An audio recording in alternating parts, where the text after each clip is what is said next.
नमस्कार फ्रेंड्स, मैं doctor Ravi Bhatia, ENT surgeon Sarvodaya hospital में कार्यरत हूं। आज अगले कुछ चंद मिनटों में हम लोग ब्लैक फंगस, जो कि आज सभी के थॉट प्रोसेस में डोमिनेंट इशू है, तो हर कोई व्यक्ति जानना चाहता है और उसका एक रीज़न भी है, क्योंकि बीमारी अपने आप में एक भयानक बीमारी है। सारा समाज आज कोविड के एपिडेमिक के प्रकोप को झेल रहा है, लेकिन बहुत सारे मरीज जो अब हम देख पा रहे हैं, चिकित्सा जगत के लोग, कि जब कोविड से रिकवर हो रहे हैं तो वो ब्लैक फंगस की चपेट में आ रहे हैं। ब्लैक फंगस यानी म्यूकर माइकोसिस। म्यूकर माइकोसिस एक फंगल डिजीज है। फंगल डिजीज एक प्रकार का माइक्रो ऑर्गेनिज्म होता है, बैक्टीरियल डिजीज, वायरल डिजीज, उसी तरह फंगल भी होती है। फंगल क्या होती है? कई बार अगर हम देखें, छोटा सा उदाहरण है कि हम ब्रेड को बाहर छोड़ दें तो अगले दिन उसके अंदर एक गीलापन या एक ग्रीन कलर का गलन उसके अंदर आ जाती है, तो वो फंगस होती है। बरसात के मौसम में कई बार हम शूज़ को, हमारे शूज़ गीले हो जाएं तो हमारे वाइट कलर की हमारे शूज़ के अंदर एक ग्रोथ हो रखी होती है, उसको ही फंगस कहते हैं। ये फंगस पहले भी थी, म्यूकर माइकोसिस भी पहले थी, लेकिन किसी कारणवश, जो अभी हम डिस्कस करेंगे, ये अभी पिछले गत हफ्तों में ज़्यादा हो गई। बेसिकली कारण उसका यही है कि काफ़ी एग्रेसिव है। जिनको भी ये इन्फेक्ट करती है उनको काफ़ी नुकसान पहुंचा जाती है। अब लेकिन ये ऐसा क्यों होता है? क्योंकि इसके अंदर कुछ प्रॉपर्टीज ऐसी होती है म्यूकर माइकोसिस की, क्योंकि ये जहाँ पे भी फैलती है, ब्लड वेसल्स यानी खून की जो वेसल्स हैं उनको ये खाती जाती है, उनको डिस्ट्रॉय कर देती है। तो उसके बाद हमारी जो एंटीबायोटिक्स हैं वो भी उस एरिया में पेनिट्रेट नहीं कर सकती। नाम भी काला फंगस इसीलिए है क्योंकि जिस एरिया में ये इसका इन्फेक्शन होता है वो बिल्कुल ही काला पड़ जाता है, वो डिवाइटलाइज हो जाता है, यानी वो एरिया पर्टिकुलर डेड हो जाता है। दूसरी चीज जो इसको और ज्यादा खतरनाक बनाती है, जो सिर्फ काला नहीं करती, ये बोनी बाउंड्रीज जो हैं, यानी जो बोनी लैंडमार्क्स हैं, हमारे शरीर की थिक बोन्स हैं, उनको भी ये उनके अंदर अपना ये डिस्ट्रॉय करते हुए, छेदा करते हुए आगे बढ़ती है। नॉर्मली ये पैदा होती है नाक या साइनसिस के अंदर, और नाक और साइनस के रास्ते से ये आंख को क्रॉस करते हुए ब्रेन की तरफ चलती है। ये इसका एक रूटीन स्टैंडर्ड कोर्स होता है स्प्रेड होने का।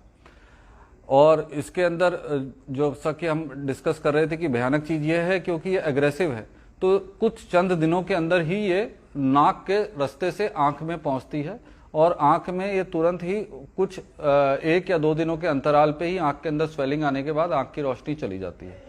अगर हम उस स्थिति को उस टाइम नहीं संभाल पाते तो इसका अगला शिकार ब्रेन होता है, और ब्रेन में जाने के बाद इसके नतीजे बहुत ही गलत हो सकते हैं, यानी उन केसेस में मरीज को बचाया जाना संभव नहीं होता।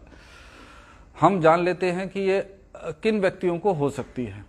जाहिर सी बात है, जिन लोगों को कोविड इन्फेक्शन हुआ है, कोविड इन्फेक्शन हमारी इम्यूनिटी को खत्म कर देता है, और कोविड इन्फेक्शन के दौरान चिकित्सा जगत में स्टेरॉयड का अत्यधिक इस्तेमाल हो रहा है, क्योंकि यही एक दवाई है जो सबसे ज़्यादा कारगर सिद्ध हो रही है। लेकिन स्टेरॉयड हमारी ऑलरेडी कॉम्प्रोमाइज्ड इम्यूनिटी को और ज़्यादा तेज़ी से गिरा देती है। 10 से 12 दिन का स्टेरॉयड का इस्तेमाल हमें और ज़्यादा अंदरूनी इम्यूनिटी को ख़त्म कर देता है। उस इम्यूनिटी को ख़त्म कर देने के बाद ये फंगस ज़्यादा एग्रेसिव या फलती फूलती है। दूसरा इसका कारण है, बहुत सारे लोगों की ऑलरेडी इम्यूनिटी कॉम्प्रोमाइज्ड है। कुछ व्यक्ति तो डायलिसिस पे रहते हैं, उन व्यक्तियों की भी इम्यूनिटी ऑलरेडी कॉम्प्रोमाइज्ड है। कुछ व्यक्तियों को ब्लड कैंसर्स की दवाई चल रही है, कीमोथेरेपी चल रही है, उनकी भी ऑलरेडी इम्यूनिटी कॉम्प्रोमाइज्ड है। कुछ व्यक्तियों को ऑर्गन ट्रांसप्लांट होता है, उन लोगों को भी, ऑर्गन ट्रांसप्लांट के मरीजों को इम्यूनिटी कम करने की दवाई चल रही होती है, तो वो भी इनकी चपेट में आने की काफ़ी ज़्यादा क्षमता रखते हैं। तो इस प्रकार का ये जो एक और सबसे बड़ा ग्रुप होता है डायबिटीज़ का। डायबिटीज़ हमारे देश में ऑलरेडी एक एपिडेमिक है। हर 10 में से शायद 40 साल के व्यक्ति ऊपर की बात करें तो हर 10 में से 2 या 3 व्यक्ति डायबिटीज़ से पीड़ित रहते हैं। तो डायबिटीज़ भी इसका एक बहुत बड़ा पोटेंशियल ग्रुप बनता है। डायबिटीज़ में भी हमारी इम्यूनिटी खत्म हो जाती है कुछ हद तक। तो इन सारे ही सब ग्रुप्स में म्यूकर माइकोसिस यानी ब्लैक फंगस होने का खतरा अत्यधिक बड़ा होता है। अब इस सारे ग्रुप्स में जब ये व्यक्ति कोविड के शिकार होते हैं तो कोविड में ऑलरेडी इम्यूनिटी कम हो जाती है, और इन सारे ग्रुप्स के व्यक्तियों, जिनके मरीजों की बात की हमने, इनकी इम्यूनिटी ऑलरेडी डाउन रहती है। तो इन सारे वजहों से इन ग्रुप्स को, व्यक्तियों को बहुत ज़्यादा सचेत रहने की जरूरत होती है।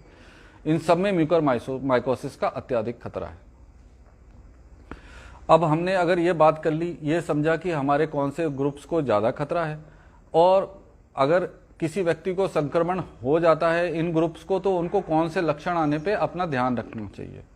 सबसे पहले अगर ये फंगस अगर किसी को अटैक करती है तो उसको जो सबसे पहले जो शुरुआती लक्षण होते हैं, उसके फेस के अंदर हल्की सी सुरसुराहट, टिंगलिंग या नमनेस वाली फीलिंग आती है, यानी एक साइड का फेस का हिस्सा उसको अजीब सा सेंसेशन देने लगता है। ये इसके बिल्कुल शुरुआती लक्षण होते हैं। अगर हम इस शुरुआती लक्षण में संभल जाते हैं तो बहुत अच्छी बात है, नहीं संभलते तो अगले 1 या 2 दिनों के अंदर उसके रूट्स के अकॉर्डिंगली, अगर वो दांतों की तरफ पैदा हुई है तो दांतों के अंदर दर्द हो जाना, खाना खाते हुए चबाने में दर्द होना। अगर वो साइनस के अंदर पैदा हुई है तो साइनस के एरिया यानी इस फेस के हिस्से के ऊपर स्वेलिंग आना, सिवियर आधे हिस्से के ऊपर पेन होना, और अगर ये ऊपर आंख की तरफ पैदा हुई है तो आंखों के लक्षण आने लग जाते हैं। आंखों के लक्षण जैसे कि सबसे शुरुआती लक्षण होते हैं आंख के अंदर पानी आना और आंख के अंदर पीछे की तरफ पेन होना। उसके बाद अगले 1 या 2 दिनों के अंदर नॉर्मली आंख का पलक झपकना कम हो सकता है, आंख बंद हो जाती है, एक साइड की गिर जाती है, देखने की नज़र जो है हमारी धुंधली पड़ सकती है, आंख के अंदर लाली आ जाती है और आंख सूजने लग जाती है। तो ये उसके आंखों के लक्षण हैं। इसके अंदर हमें कतई कई मरीज, क्योंकि हमें जानकारी नहीं है और चिकित्सा जगत में हम अपने प्राइमरी फैमिली फिजिशियंस के पास जाते हैं, और उस दौरान अगर हमने इन चीज़ों को हल्के में ले लिया कि नहीं इन्फेक्शन है, एंटीबायोटिक खाएंगे, दांत का दर्द है, जुकाम तो मुझे पहले ही रहता था ना, अब थोड़ा सा नाक में से ब्लड आ रहा है और इस प्रकार के कोई आंखों के लक्षण है, कोई बात नहीं ड्रॉप्स डाल लेंगे, तो इसके अंदर लेकिन तब तक हमारे को इरिवर्सिबल डैमेज अक्सर हो जाती है। तो दोस्तों ये हमारे थे लक्षण। इन सारे ही लक्षण ये जो है वार्निंग साइंस है। ये अब हमें किन चीज़ों को ध्यान रखना चाहिए इस कोविड के प्रकोप के दौरान हमें किस चीज़ों का ध्यान रखें, एक स्वाभाविक सा प्रश्न होगा आप सबका कि हम इस म्यूकरमाइकोसिस यानी ब्लैक फंगस से बच पाएं। सबसे इंपॉर्टेंट है अपना ब्लड शुगर कंट्रोल रखना, सबसे इंपॉर्टेंट बात है। जो व्यक्ति डायबिटीज हैं उनको तो बहुत ही ज़्यादा जरूरत है। इनफैक्ट जो नॉर्मल है, जो नॉन डायबिटिक ग्रुप है, उनके अंदर भी स्टेरॉइड देने के बाद ब्लड शुगर लेवल का अत्यधिक इंक्रीज हो जाना एक स्वाभाविक सी बात है। तो उस दौरान जो व्यक्ति नॉन डायबिटीज भी हैं वो अपने नॉर्मल फिजिशियंस के पास मिलें या डायबिटोलॉजिस्ट के पास मिलें या एमडी मेडिसिन डॉक्टर्स के पास मिलें या जो उनका कोविड डॉक्टर है उनसे मिलें, वो उनकी इस बढ़ी हुई शुगर को दवाइयों के द्वारा सेट कर देंगे। और जो ऑलरेडी डायबिटिक व्यक्ति हैं जिनकी शुगर ऑलरेडी बढ़ी रहती थी, तो उनको कई बार इंसुलिन देने की आवश्यकता पड़ती है, तो वो लोग व्यक्ति इंसुलिन पे जाएं। अगर उनको उनके चिकित्सक के द्वारा ये एडवाइस मिल रही है कि आप कुछ दिनों के लिए टीके लगा लें, तो वो उनके लिए बहुत ही जरूरी है। उस एडवाइस को नज़रअंदाज ना करें, क्योंकि अगर शुगर बढ़ गई और बड़ी शुगर के अंदर ये फंगस आ गई तो इसका इलाज बहुत ही कॉम्प्लेक्स है, जिसके बारे में अभी हम बात करेंगे। एक तो अपनी शुगर को कंट्रोल रखना बहुत ही इंपॉर्टेंट बात है। दूसरा, इस एपिडेमिक के दौरान हम लोग देख रहे हैं कि बहुत सारे लोगों को ऑक्सीजन यानी हाइपोक्सिया, ऑक्सीजन की कमी हो रही है, हाइपोक्सिया हो रहा है। तो इस हाइपोक्सिया के लिए पेशेंट को तरह तरह के फेस मास्क का यूज करना पड़ रहा है, नेजल प्रॉन्ग्स का यूज करना पड़ता है, ऑक्सीजन सिलेंडर से जुड़ी हुई पाइप्स का यूज करना पड़ता है, नेबुलाइजर्स का यूज करना पड़ता है, ऑक्सीजन के सिलेंडर्स रहते हैं, यानी ऑक्सीजन और मरीज के बीच में जो ऑक्सीजन आदान प्रदान करने वाली टेक्नोलॉजी का पाइप्स का, डिस्पोजेबल आइटम्स का इस्तेमाल करना पड़ता है। ये कई बार नाक के अंदर पड़ी रहती हैं और छोटा सा जख्म कर देती हैं, घाव कर देती हैं, या वो खुद इन्फेक्टेड हो जाती हैं। जिस प्रकार से हमें इन्फेक्टेड लोहे की कोई चीज लगने से टेटनस का खतरा रहता है, उसी प्रकार अगर हमारा ऑक्सीजन का एपरेटस कहीं से भी कंटामिनेट हो गया यानी संक्रमित हो गया, तो उसके द्वारा भी यह फंगस अंदर प्रवेश करती है। तो जो व्यक्ति लंबे समय के लिए ऑक्सीजन ले रहे हैं, जो कि इस कोविड काल के दौरान हम देख रहे हैं कि बहुत सारे लोगों को ऑक्सीजन लेना पड़ रहा है, तो वो अपने इस डिस्पोजेबल आइटम को तय समय सीमा पे डिस्कार्ड कर दें, उनको फेंक के नया वाला सिस्टम लें। ये नहीं कि एक पाइप लिया या एक मास्क लिया हम उसको लंबे समय तक चला रहे हैं, वो आपको फंगस दे सकता है। तीसरा जो होता है, अपनी इम्यूनिटी अच्छी रखनी है। अपनी इम्यूनिटी कम करने के लिए कोई भी ऐसा काम नहीं करना जिससे हमारी इम्यूनिटी डाउन ना हो, कि कुछ हम अपनी एक्सरसाइज बहुत कर रहे हैं कि कोविड से रिकवर होने के लिए, या धूप में काम कर रहे हैं, धूप में घूम रहे हैं जिससे कि हमारी इम्यूनिटी, या भूखे पेट रह रहे हैं, इस प्रकार से कोई काम नहीं करना। इनफैक्ट अपनी इम्यूनिटी को बहुत स्ट्रांग और हेल्दी रखना है, तभी हम अपनी इस ब्लैक फंगस से बच पाएंगे। अगर ये सब हो जाता है अनफॉर्चुनेटली कोई परिवार का व्यक्ति इस म्यूकरमाइकोसिस का शिकार हो जाता है, तब हमें क्या कदम उठाने हैं?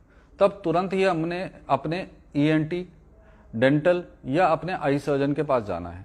मुख्यतः जो इनका इलाज कर रहे हैं वो ईएनटी या आई, और जो उनके एडवाइस होती है, नॉर्मली एडवाइस यही होती है डॉक्टर्स के द्वारा कि फटाफट एक एमआरआई कराते हैं और नाक की दूरबीन की जांच होती है।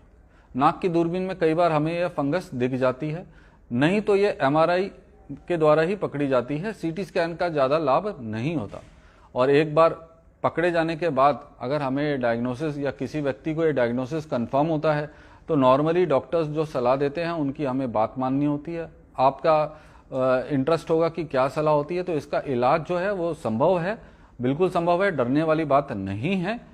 इसका इलाज नॉर्मली इसका इलाज ऑपरेशन और दवाइयों के द्वारा, दोनों चीज़ों के द्वारा होता है। ऑपरेशन का कंट्रीब्यूशन लगभग 30% होता है, 70% कंट्रीब्यूशन इसका मेडिसिन के द्वारा होता है। एंटी फंगल दवाइयाँ होती हैं जो लगभग 15 से 20 दिन चलती हैं, लेकिन इसका इलाज काफ़ी खर्चीला है, क्योंकि जो आज की डेट में एंटी फंगल दवाइयाँ हैं वो काफ़ी महंगी हैं और वो बाज़ार में आराम से उपलब्ध भी नहीं है। तो इन सारी चीज़ों को ध्यान रखते ही दोस्तों हमें इस बीमारी से बचना है। कोई व्यक्ति या परिवार में कोई व्यक्ति जो कोविड से संक्रमित हुआ है, और जो मैंने आपको हाई रिस्क ग्रुप्स बताए हैं, डायलिसिस के पेशेंट्स, ऑर्गन ट्रांसप्लांट के पेशेंट, कैंसर के कीमोथेरेपी के पेशेंट, डायबिटीज़ के पेशेंट, या जिनकी इम्यूनिटी कम रहती है, या जिनका आयरन लेवल, हीमोग्लोबिन थोड़ा सा कम रहा है, या जो भी व्यक्ति कॉम्प्रोमाइज्ड है यानी स्वस्थ कैटेगरी से कम हैं, उनको ये हो सकती है। और सबसे इम्पॉर्टेंट बात, ऐसा नहीं कि ये सिर्फ इन्हीं व्यक्तियों को हो सकती है, ये एक नॉर्मल आदमियों को भी इम्पैक्ट करती है। हमारे पास ऐसे भी केसेस हैं जो 20-20 साल के, 25-25 साल के यंग बच्चे भी हैं जिनको इन्होंने फंगस ने अपना शिकार किया है। तो हमें ऐसे आराम से नहीं रहना है। और दूसरा सबसे इम्पॉर्टेंट बात, अपने ऑक्सीजन और ऑक्सीजन के पाइप्स, मास्क और ह्यूमिडिफायर्स जो होते हैं उनको बिल्कुल साफ और ध्यान से रखना है, और पॉजिटिविटी के साथ कायम रहना है। बीमारी बहुत बार, कई बार हमें मीडिया और इससे इतनी ज़्यादा सोशल मीडिया के द्वारा हम लोग इतने नेगेटिव और होपलेस भी हो जाते हैं। वैसा नहीं होना है, डॉक्टर्स के पास मिलना है, इलाज संभव है, लेकिन ऐसा नहीं कि सब कुछ खत्म हो जाता है, लेकिन बचाव में ही अपना ध्यान रखना है। Thank you.